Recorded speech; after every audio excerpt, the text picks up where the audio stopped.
Hello students, तो आज मैं आपको यहाँ पर सॉल्यूशन बताने वाला हूँ जो आपका जैकबोर्ड का क्लास 10 का आपका जो एग्जाम हुआ है 3 मार्च आज के डेट में, उसका कंप्लीट सॉल्यूशन मैं आपको बताऊँगा पूरा एक्सप्लेन के साथ में। ओके, 30 का 30 क्वेश्चन आपको एक्सप्लेन कर दूंगा। ओके, तो पूरा वीडियो का ध्यान से देखिएगा। देखिए, इस बार जो एग्जाम हुआ है ना, उसमें क्वेश्चंस थोड़ा सा ट्विस्ट करके पूछा गया है, थोड़ा सा क्वेश्चंस को घुमाया गया है, कुछ क्वेश्चंस को। ओके, तो बहुत सारे बच्चे जो है वो कंफ्यूज हो गए हैं कि ये क्वेश्चंस किस तरह से पूछ दिया है। क्वेश्चंस वही है, पैटर्न वही है, बस थोड़ा सा पूछने का जो तरीका था ना वो थोड़ा सा अलग था, है ना। वैसे नहीं पूछना चाहिए था उस तरह से, बट इस बार जैकबोर्ड ने वैसे ही पूछा है, थोड़े से प्रश्न को जो है वो घुमा दिया है, यानी थोड़ा सा ट्विस्ट कर दिया है। तो चलिए हम लोग देखते हैं, पूरा वीडियो पे बने रहिएगा। देखिए, आपको यहाँ पहला प्रश्न पूछा गया है कि 120 के कितने अभाज्य गुणनखंड है। तो एक सबसे पहले आपको क्या करना है, 120 का अभाज्य गुणनखंड निकालना था। तो जब हम लोग 120 को इस तरह से प्राइम फैक्टराइज करेंगे तो कितना आएगा हमारा, 2 × 2 × 2 × 3 × 5 आएगा। ओके, अब बहुत सारे बच्चों ने क्या किया है कि 1 2 3 4 5 काउंट करके 5 को टिक मार दिया है, बट ऐसा नहीं होगा। यहाँ पर ये 2 हो गया, ये 3 हो गया और ये 5 हो गया, यानी 3 नंबर आया है यहाँ पर, 1 2 3। तो इसका आंसर जो है वो 3 हो जाएगा। तो 3 में आपको टिक कर देना था, इसका आंसर जो है वो 3 होगा। चलिए क्वेश्चन नंबर 2 को देखते हैं। 5 तथा 0 का एचसीएफ आपको निकालना था। तो 5 को हम लोग क्या लिख सकते हैं, 5 × 1 लिख सकते हैं, 5 1 5 होता है। 0 को हम लोग क्या लिख सकते हैं, 0 × 1 लिख सकते हैं, चूँकि 0 को 1 से इंटू करेंगे तो 0 आएगा। अब हम एचसीएफ निकालेंगे। एचसीएफ निकालने के लिए बहुत सारे बच्चों को हम सिखाए हुए हैं। दोनों में कॉमन क्या है, हाईएस्ट कॉमन फैक्टर है यहाँ पर, तो दोनों में कॉमन क्या है, 1 कॉमन आ रहा है, तो 1 हो जाएगा इसका आंसर। बहुत सारे बच्चों ने 5 को मार्क कर दिया है कि हाईएस्ट मतलब बड़ा, तो 5 बड़ा है तो इसको टिकर नहीं। यहाँ पर जो कॉमन आता है वो आपका एचसीएफ होता है, तो 1 इसका आंसर हो जाएगा। बहुत सारे बच्चे यहाँ पर कन्फ्यूज थे। चलिए नेक्स्ट क्वेश्चन को हम लोग देखते हैं। निम्न में कौन अपरिमेय नहीं है, ठीक ना। तो देखिए, ये ऑप्शन नंबर ए इसका सही आंसर होता। कैसे, देखिए यहाँ पर कौन अपरिमेय नहीं है, यहाँ पर ये नहीं पूछा गया है कि कौन परिमेय, कौन अपरिमेय नहीं है मतलब कौन परिमेय है। तो परिमेय संख्या, अपरिमेय नहीं है मतलब क्या है, परिमेय है, तो परिमेय संख्या यहाँ पर पूछा गया है, क्वेश्चन को घुमा दिया।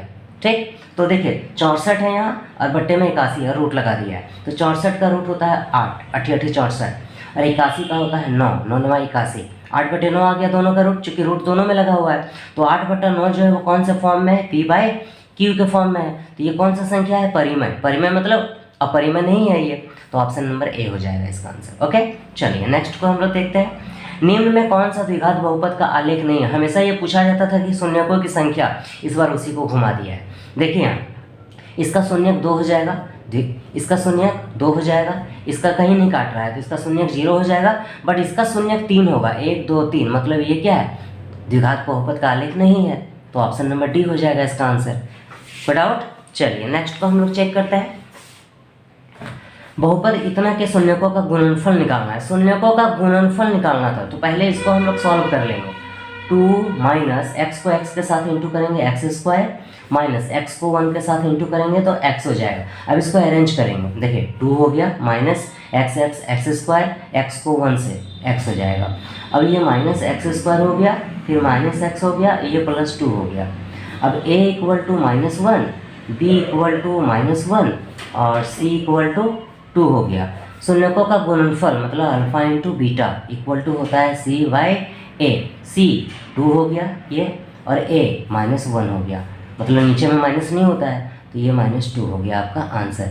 तो यहाँ पर टिक कर देना था आपको -2 में, ऑप्शन नंबर सी में। नेक्स्ट क्वेश्चन नंबर 6 को चेक करते हैं।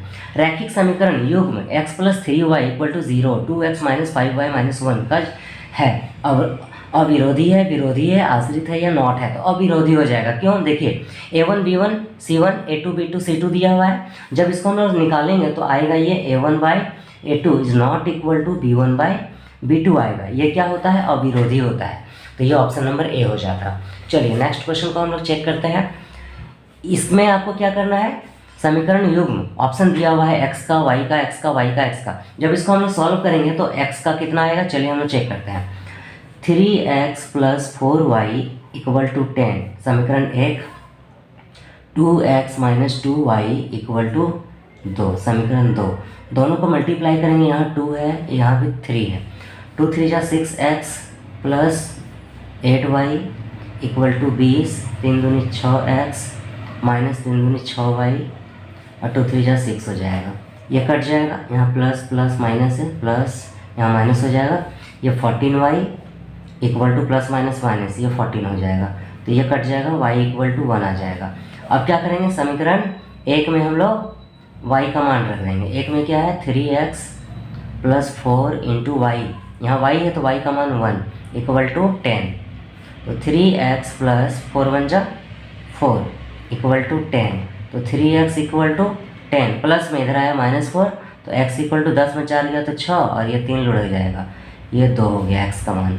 तो x का मान 2 आया, y का 1 आया, x का 2 आया, y का 1 आया, तो ऑप्शन नंबर ए जो है इसका करेक्ट आंसर होता है। ओके, आई होप आपने बनाया होगा, कमेंट करके जरूर बताना आपने बनाया कि नहीं बनाया। चलिए क्वेश्चन नंबर 8 को चेक करते हैं, थोड़ा सा प्रश्न जो है वो घुमा हुआ था। ठीक, चलिए नेक्स्ट हम लोग क्वेश्चन नंबर 8 को देखते हैं। निम्न में कौन द्विघात समीकरण नहीं है, तो इसका क्वेश्चन हम ऑप्शन को नहीं लिखे हैं, ऑप्शन नंबर बी इसका आंसर हो जाता है। आई होप आपने किया होगा।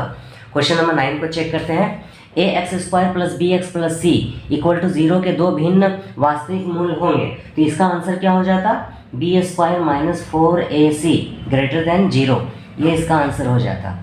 जो भी ऑप्शन में ये होगा आपने टिक किया होगा। ओके, इतना का सार्वंतर निकालना है आपको। पहले इसको हम लोग ब्रेक कर लेते हैं। 1 का स्क्वायर 1, 5 का स्क्वायर 25, 7 का स्क्वायर 49, तो हमको सार्वंतर निकालना है। सार्वंतर का मतलब हमको डी निकालना है, a2 माइनस a1, तो a2 हो गया 25, माइनस में a1 हो गया 1, 25 में 1 हटा देंगे 24 हो जाएगा। ये इसका आंसर था। ये सिंपल क्वेश्चन था, सारे क्वेश्चंस को ट्विस्ट नहीं किया गया है, कुछ क्वेश्चन है जिसको घुमा के पूछा गया था। अब एक एपी में डी दिया गया है, यहाँ एन दिया गया है, ए एन दिया गया है, आपको ए का मान निकालना था। तो ए एन इक्वल टू कितना दिया गया है यहाँ 4, तो ए एन का फॉर्मूला क्या होता है, a plus n minus 1 into में d equal to 4, a plus n, n कितना है यहाँ 7, ए प्लस माइनस माइनस हो गया, ये 6 6 24 इक्वल टू 4, तो ए इक्वल टू 4, ये माइनस में इधर आया तो प्लस में हो गया, तो ए इक्वल टू 28 हो जाएगा। तो ये आपका आंसर था। ओके, चलिए नेक्स्ट को देखते हैं हम लोग। क्वेश्चन नंबर आपका 12, बिंदु 36 और 15 की दूरी मूल बिंदु से कितनी होगी, तो इस तरह कि इसका आंसर 39 किलोमीटर है। आपका एनसीईआरटी का बुक का क्वेश्चन है, वहाँ कुछ और था, यहाँ पर क्वेश्चन को कुछ और किया। देखिए आपको मूल बिंदु से निकालना था, तो इसका फॉर्मूला क्या होता है, A B equal to root under x square plus y square, मतलब 36 का स्क्वायर 15 का स्क्वायर, रूट निकालेंगे 39 किलोमीटर आता, तो 39 इसका आंसर हो जाएगा। 39 क्या हो जाएगा इसका आंसर, ये मूल बिंदु से ये फॉर्मूला होता है। Okay, x square plus y square का रूट अंडर, इसको आप सॉल्व करोगे तो 39 आता। चलिए बिंदुओं इतना और इतना को मिलाने वाले रेखाखंड का मध्य बिंदु का निर्देशांक क्या है, मध्य बिंदु निकालना था। तो देखिए यहाँ x1 y1 3 4 है और x2 y2 -3 और 8 है, तो x इक्वल टू मध्य बिंदु के लिए फॉर्मूला होता है x1 प्लस x2 बाई में 2, मतलब 3 प्लस -3 बाई में 2, तो 3 - 3 बाई 2, तो ये हो जाएगा आपका 0/2, मतलब 0, एक 0 आ गया। और y का फॉर्मूला होता है y1 प्लस y2 बाई 2, मतलब 4 + 8 बाई 2, 8 4 12/2 कट के 6 आ जाएगा, यानी कि 0 और 6 इसका आंसर हो जाता है। चलिए ये था, सिंपल क्वेश्चन पूछा था ये। चलिए नेक्स्ट क्वेश्चन को हम लोग देखते हैं, क्वेश्चन नंबर 14 को। निम्न में कौन दो त्रिभुज समरूप होते हैं, तो समबाहु त्रिभुज, ये आपका आंसर है। ठीक, नेक्स्ट 15 नंबर में है, आकृति में डी ई समानांतर बी सी, डी जो है बी सी के समांतर है, तो आपको एक्स का मान निकालना है।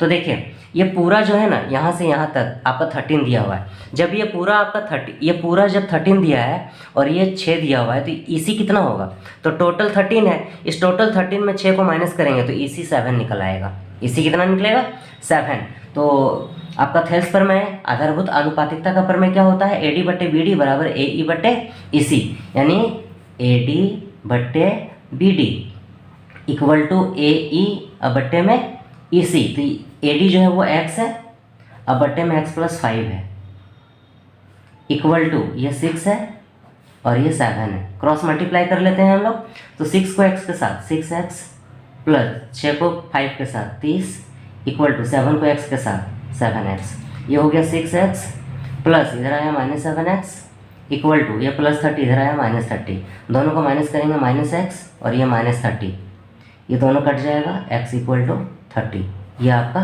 आंसर है। आई होप आपने बनाया होगा, कमेंट करके बताना। चलिए नेक्स्ट को हम लोग चेक करते हैं।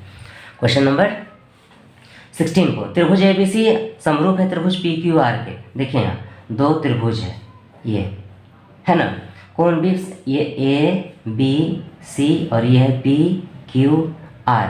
B जो है 47 है, ये 47 है, और R जो है 83 है, ये R जो है वो 83 है। तो देखिए यहाँ आपको निकालना है एंगल A, आपको A निकालना है। तो ये 47 है तो ये भी 47 होगा, 47। ये 85 है तो ये भी 85 होगा, क्योंकि दोनों त्रिभुज समरूप है। ये भी, ये 85 है तो ये भी क्या होगा 85। तो ये 47, ये 85, आपको A निकालना है। त्रिभुज के दोनों कोणों का योग 180 डिग्री होता है, यानी कोण A प्लस कोण B प्लस कोण C बराबर 180 डिग्री। कोण A आपको निकालना है, प्लस B दिया हुआ है 47, प्लस C 85, चूँकि R 85 है तो C भी 85 होगा, चूँकि समरूप है दोनों त्रिभुज। 85 बराबर 180 डिग्री।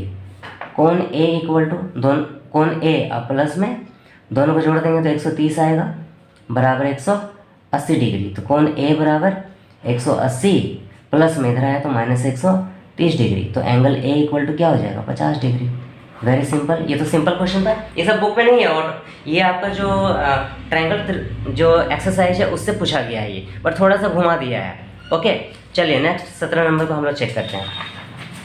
17 में यहाँ पर देखिए क्या है। 17 में यहाँ आपका देखिएगा, ये देखिए 17, बिंदु Q से किसी वृत्त की स्पर्श रेखा की लंबाई 24 सेंटीमीटर है और केंद्र से Q की दूरी 25 सेंटीमीटर है, तब वृत्त की त्रिज्या क्या होगी। एक वृत्त है हमारा, ये स्पर्श रेखा की लंबाई Q से, इसका नाम हम P दे देते हैं। तो यहाँ पर स्पर्श रेखा की लंबाई 24 सेंटीमीटर है, यह स्पर्श रेखा 24 सेंटीमीटर है। केंद्र से Q की दूरी, Q से केंद्र की दूरी 25 सेंटीमीटर है। तो वृत्त की त्रिज्या, ये त्रिज्या आपको निकालना है। त्रिज्या स्पर्श रेखा पर लंब होती है तो ये 90 डिग्री, 90 डिग्री के जस्ट सामने H होता है, ये H हो जाएगा, ये P हो जाएगा और ये B हो जाएगा। तो पाइथागोरस प्रमेय हम लोग लगा लेंगे। तो पाइथागोरस प्रमेय होता है H² equal to P² plus B²।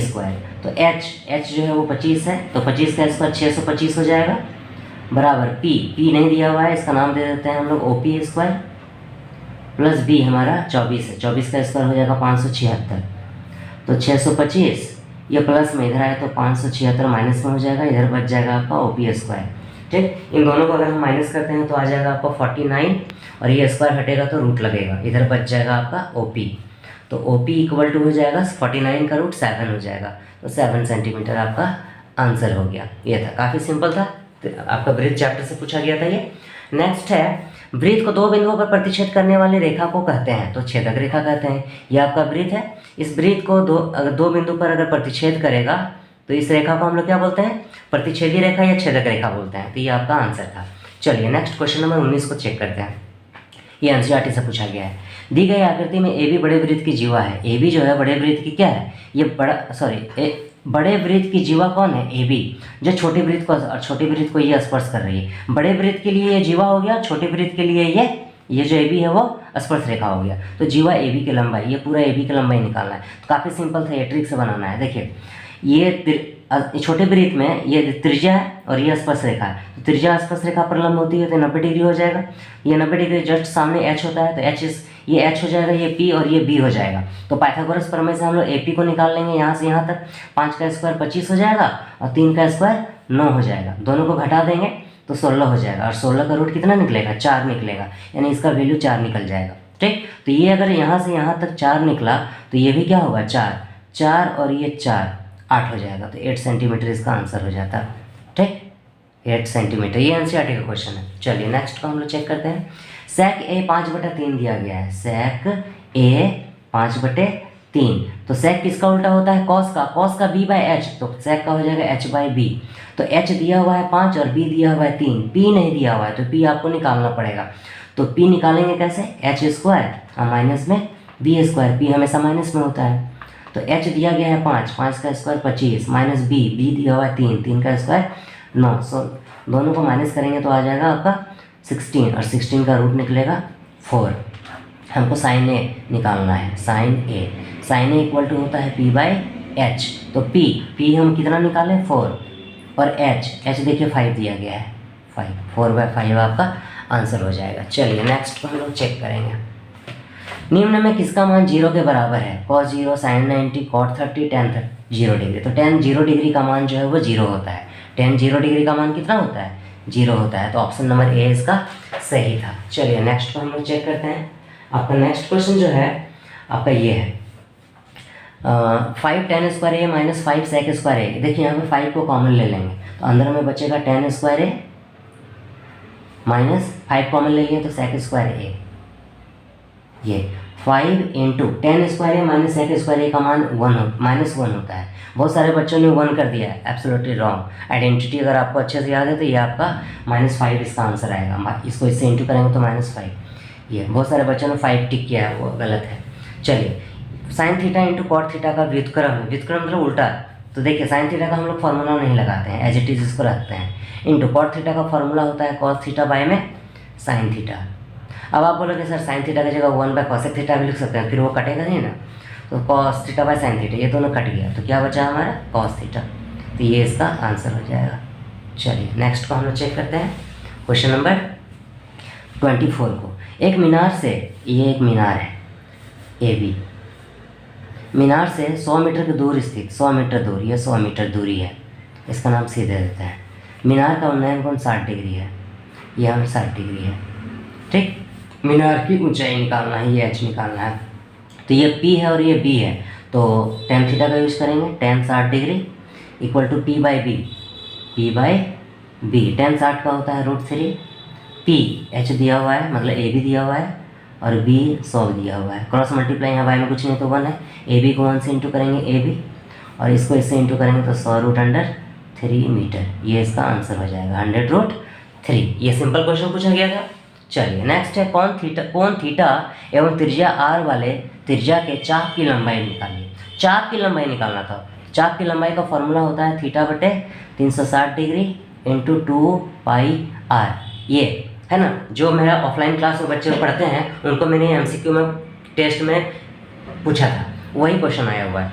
तो देखिए इसको अगर हम मल्टीप्लाई करके अरेंज करके लिखेंगे तो ये हमारा आंसर आएगा, ये इसका आंसर हो जाएगा 2 पाई देखिए theta pi r, theta pi r, और नीचे में 360 डिग्री, इसी को अरेंज करके यहाँ लिखा हुआ है। तो ये इसका आंसर है ऑप्शन नंबर, जो भी ऑप्शन में ये था आपने, आई होप कि आपने टिक लगाया होगा। चलिए नेक्स्ट क्वेश्चन नंबर 26 को चेक करते हैं।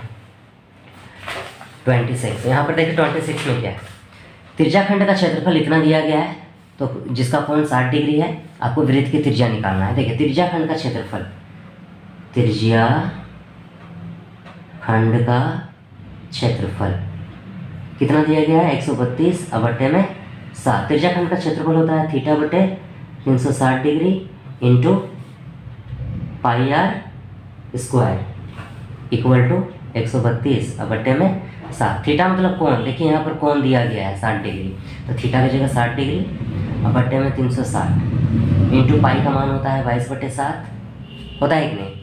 उसके बाद हम लोग क्या करेंगे, यहाँ इंटू आर नहीं दिया गया है, रहने देते हैं एज इट इज। इधर हो गया 132/7। तो यहाँ पर देखिए इसको काटते हैं, 0 से 0 कट गया, और आपका 6 एकम 6, 6 छक्के 36 कट गया, और इधर आपका r² बराबर क्या हो जाएगा, ये 132/7। ये 22 ऊपर है तो 22 नीचे आ जाएगा, ये 6 और 7 नीचे है, 6 और 7 ऊपर चला आएगा। अब इसको 7 से 7 काट लेते हैं। अब 11 दूनी 22, 11 एकम 11, 2 बचे, 11 दूनी 22, और 2 छक्के 12। तो r² बराबर क्या हो गया हमारा, r² बराबर 7 और ये 6, 7 छक्के 42। एक सेकंड, 7 ये तो ऊपर में है ना, एक सेकंड, ये ऊपर में, ये 6 और 6 बचा, 6 छक्के 36। तो r बराबर √36, तो r बराबर 36 का रूट 6 सेंटीमीटर। वृत्त की त्रिज्या निकालना था, तो त्रिज्या कितना आ गया 6 सेंटीमीटर। ये आपका आंसर है। ठीक, चलिए नेक्स्ट क्वेश्चन को हम चेक करते हैं। ये काफ़ी लेंथी क्वेश्चन है, ठीक ना। ये आपका एक बेलन है, ठीक, इसका डी दिया गया है आपका 1.4 सेंटीमीटर, ऊंचाई दिया गया है आपका 2.4 सेंटीमीटर। ऊंचाई इसी व्यास का और इसी शंक्वाकार खोल का काट लिया जाता है, वो शंक्वाकार, इसके अंदर में एक शंकु काट लिया जाता है, सेम ऊंचाई का और सेम व्यास का, सेम त्रिज्या का। तो शंक्वाकार खोल का वक्र पृष्ठ, ये जो शंक्वाकार खोल है इसका वक्र पृष्ठ क्षेत्रफल निकालना था। तो पहले बेलन का वक्र पृष्ठ क्षेत्रफल निकाल लेंगे पाई आर स्क्वायर एच से, जो भी आंसर आपका आएगा। फिर हम शंकु का निकाल लेंगे, इसका वक्र पृष्ठ क्षेत्रफल पाई आर एल होता है। अब इन दोनों का जब हम माइनस करेंगे तो जो आएगा वो आपका आंसर हो जाएगा। इसका आंसर आएगा आपका 5.5 सेंटीमीटर स्क्वायर। ठीक, ऑप्शन में 5.5 होगा। आई होप आपने किया होगा, मैं आपको ऐसे बता दिया। ठीक, चलिए नेक्स्ट को हम लोग देखते हैं। यहाँ पर एक ठोस धनात्मक के आकार की है जिसकी विमाएँ इतना इतना इतना है। ठोस का आयतन होता है L into b into h. ये L दिया हुआ है, ये B दिया हुआ है, ये H दिया हुआ है। 15 गुना 10 गुना 3.5, पॉइंट हटा नीचे 0, ये 10 कट गया। 35 को 15 से गुना करेंगे, आंसर आ जाएगा।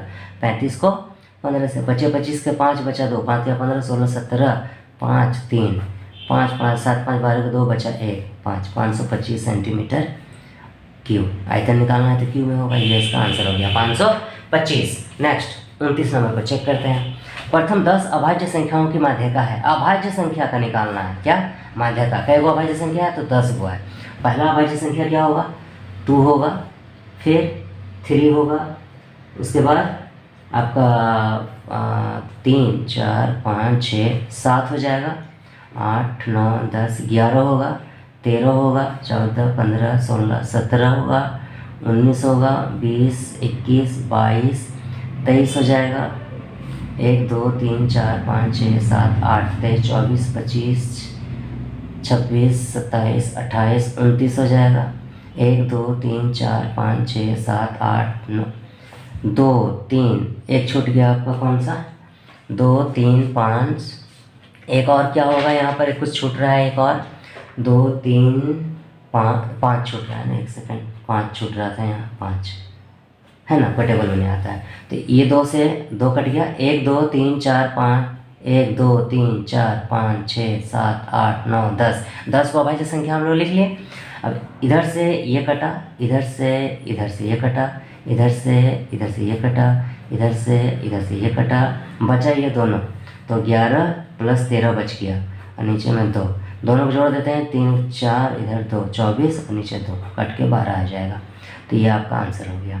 ठीक, और ये तो एनसीईआरटी का क्वेश्चन था, ऑप्शन नंबर बी हो जाएगा। निम्न में कौन सी संख्या किसी घटना की प्रायिकता नहीं हो सकती है, तो option number B, NCERT 50 exercise, नया बुक से 14.1 एक्सरसाइज और ओल्ड वाले बुक से 15.1 एक्सरसाइज का था, प्रायिकता का, प्रोबेबिलिटी का। तो ऑप्शन नंबर बी इसका सही आंसर है। तो मैंने आपको 30 का 30 जो है मल्टीपल चॉइस क्वेश्चन आपको मैंने बता दिया, ऑब्जेक्टिव। ओके, लॉन्ग क्वेश्चंस भी बहुत सारा क्वेश्चन जो है वो इजी वे में था, जो कि आई होप कि 4 मार्क्स वाला तो सारा आपने बनाया होगा। ठीक ना, तो कमेंट करके आप जल्दी बताइए कि आपने कितना अटेम्प्ट किया मल्टीपल चॉइस, ये जो मैंने आपको बताया। ठीक, और अपने सभी दोस्तों में इस वीडियो को शेयर कर दीजिए, जैसे वो भी अपना आंसर जो है वो एक्सप्लेन के साथ में अच्छे से मैच कर सके। ओके, और चैनल को सब्सक्राइब जरूर कर लीजिएगा। Thank you.